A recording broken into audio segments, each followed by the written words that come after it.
This math summary is focused on equivalent fractions.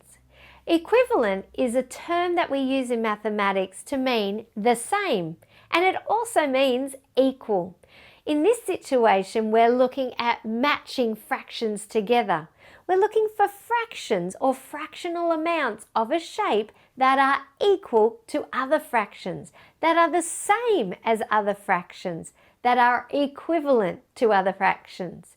Now you can visually see that when we place different fractions together and put them side by side, we can clearly see if they're equivalent or not, if they look exactly the same.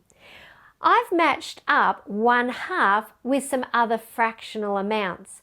I've got two 1/4 pieces that I've put together. Now you can see very clearly that 1/2 and 2/4 is exactly the same amount. And we can also match it to another fraction. We've got 1/8, another 1/8, another 1/8, another 1/8. When I put them together, I've got 4/8.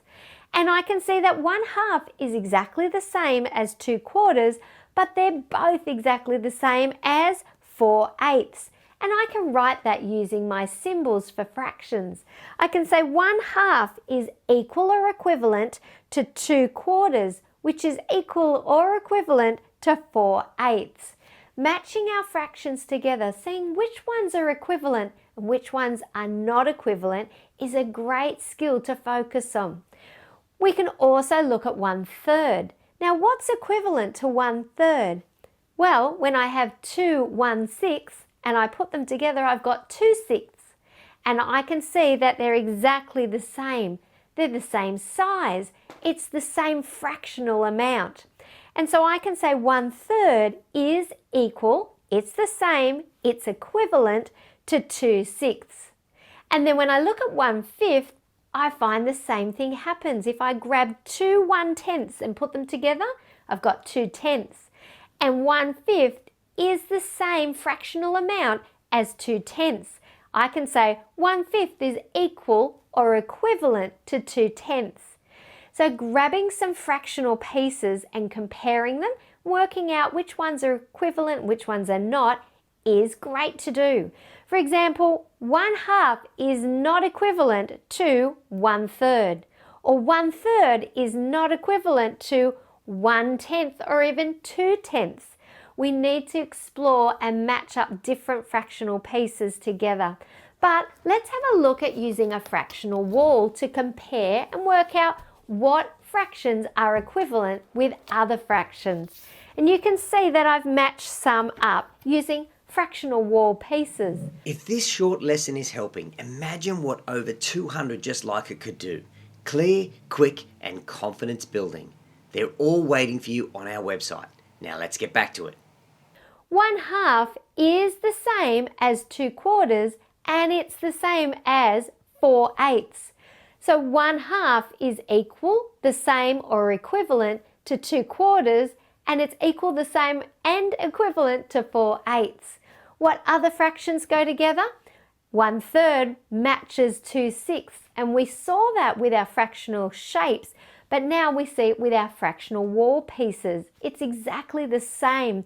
So we can say 1/3 is equivalent to 2/6, and 1/5 is equivalent to 2/10. So matching those shapes together is great, and spending some time comparing and discussing which shapes or which fractions of shapes are equivalent and which ones are not is a great thing to do. But what if we didn't have those fractional pieces? How can we find an equivalent fraction of a fraction we're given? For example, 1/2, and I want to know how many quarters are equivalent. Well, what I can do is look at that bottom number called the denominator and work out how it changed. It was halves with the number 2 for the denominator, but then it's going to become quarters. What happens to 2 to become 4? Well, I either multiply it by 2 or I double 2 and I get 4. So I doubled my denominator, and that gives me the instruction of what I need to do for the top numerator. I need to do the same. I need to multiply it by 2 or double it as well. So 2 times 2 is 4, or 2 doubled is 4. 1 times 2 is 2, or doubling 1 is 2. So that means 1/2 is equivalent to 2/4. Let's have a look at 4/5. How do I change it to get an equivalent fraction out of tenths? Well, 5 multiplied by 2, or doubled, to become 10. I'm going to do the same strategy with my top numerator. I multiply 4 by 2, or double it, to become 8. So I can say 4/5 is equivalent to 8/10, and I didn't even have any maths equipment to work that out. I used my comparing the denominators to work out the numerators.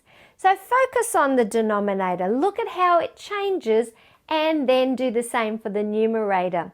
But exploring and looking at a whole range of different fractions and which ones are equivalent or not is a great focus thing to do.